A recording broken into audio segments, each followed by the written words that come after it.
പിതാവിന്റെയും പുത്രന്റെയും പരിശുദ്ധാത്മാവിന്റെയും നാമത്തിൽ ആമേൻ. ഈശോയിൽ സ്നേഹം നിറഞ്ഞവരെ, നോമ്പുകാലത്തിന്റെ ചൈതന്യത്തിലൂടെ നടന്നു നീങ്ങുന്ന നമുക്ക് സ്വർഗരാജ്യത്തിലേക്ക് പ്രവേശിക്കാൻ, സ്വർഗരാജ്യത്തിൽ വിലയുള്ളത് ആർക്കാണെന്ന് ഈശോ ഇന്ന് പ്രത്യേകമായി ഓർമ്മിപ്പിക്കുന്നു. വിശുദ്ധ മത്തായി അറിയിച്ച സുവിശേഷം 18-ാം അധ്യായം 1 മുതൽ 10 വരെയുള്ള വാക്യങ്ങൾ.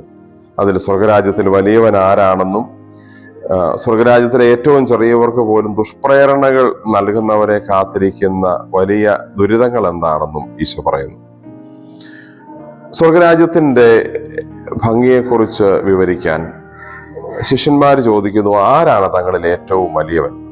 അപ്പോൾ ആ തിരുവചനത്തിന്റെ, ആ സ്വർഗരാജ്യത്തിന്റെ ഭംഗി കാണിക്കാൻ ഈശോ ഉടനെ ചെയ്യുന്ന കാര്യം, ഒരു ശിശുവിനെ എടുത്ത് അവരുടെ മധ്യത്തിൽ നിർത്തുന്നു. എന്നിട്ട് പറയുന്നു, ഈ ശിശുവിനെ പോലെ സ്വയം ചെറുതാകുന്നവനാണ് സ്വർഗരാജ്യത്തിൽ പ്രവേശിക്കുന്നത്. നമ്മുടെ ഹൃദയത്തിന്റെ നടുവിൽ, ജീവിതത്തിന്റെ നടുവിൽ ഒരു ശിശുവിനെ നിർത്തണമെന്ന് ഈശോ എപ്പോഴും ഓർമ്മിപ്പിക്കുന്നു. ആ ശിശു മറ്റാരുമല്ല, ശിശുവായി പിറന്ന, ഉണ്ണിയായി പിറന്ന ഈശോ തന്നെയാണ്.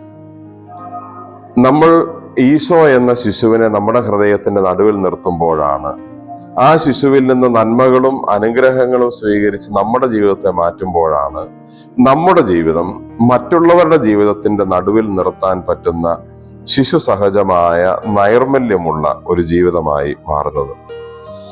ഞാൻ ഈശോ എന്ന ശിശുവിനെ സ്വീകരിച്ചു എന്നതിന്റെ തെളിവാണ് എന്നിൽ വെളിപ്പെടുന്ന ശിശു സഹജമായ നന്മകൾ. സത്യസന്ധതയും സ്നേഹവും, ക്ഷമിക്കാനുള്ള കഴിവും, പൊറുക്കാനുള്ള മനസ്സും, എപ്പോഴും സഹായിക്കാനുള്ള സന്നദ്ധതയും, ദൈവത്തിൽ എല്ലാം മറന്ന് ആശ്രയിക്കാനുള്ള മനോഭാവവും എല്ലാം ശിശു സഹജമായ നന്മകളുടെ വെളിപ്പെടുത്തലുകളാണ്. നമ്മുടെയും കുടുംബങ്ങളിലും സമൂഹത്തിലുമായി ഓരോ ദിവസവും നമ്മൾ എത്ര ശിശുക്കളെ, എത്ര കുഞ്ഞുങ്ങളെ കണ്ടുമുട്ടുന്നു. ഓരോ ശിശുവിനെയും കാണുമ്പോൾ ദൈവത്തെ ഓർക്കാനും സ്വർഗരാജ്യത്തെക്കുറിച്ച് ഓർക്കാനും ശിശു സഹജമായ വിശുദ്ധിയിലേക്ക് നമ്മളെ വിളിച്ചിരിക്കുന്നല്ലോ എന്ന് ഓർമ്മിക്കാനുമുള്ള അവസരമാക്കി കൂടി ഈ നോമ്പുകാലത്തെ നമുക്ക് പ്രയോജനപ്പെടുത്താം. നമുക്ക് പ്രാർത്ഥിക്കാം. കർത്താവായ ഈശോയെ, ഈ പ്രഭാതത്തിൽ ഞങ്ങൾ അങ്ങേ ആരാധിക്കുന്നു, സ്തുതിക്കുന്നു, നന്ദി പറയുന്നു. ശിശുവായി പിറന്ന ഈശോയെ, ഞങ്ങൾ വളരേണ്ടത് വലുതാകാനല്ല, വളരേണ്ടത് ചെറുതാകാനാണെന്ന് അങ്ങ് ഞങ്ങളെ ഓർമ്മിപ്പിക്കുന്നു.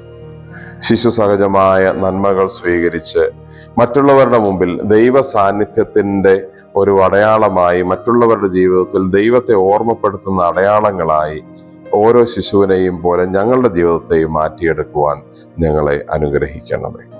നമ്മുടെ കർത്താവ് ഈശോ മിശിഹായുടെ കൃപയും പിതാവായ ദൈവത്തിന്റെ സ്നേഹവും പരിശുദ്ധാത്മാവിന്റെ സഹവാസവും നാം എല്ലാവരോടും നമ്മുടെ ഈ ദിവസത്തോടും കൂടെ ഉണ്ടായിരിക്കട്ടെ, ഇപ്പോഴും എപ്പോഴും എന്നേക്കും.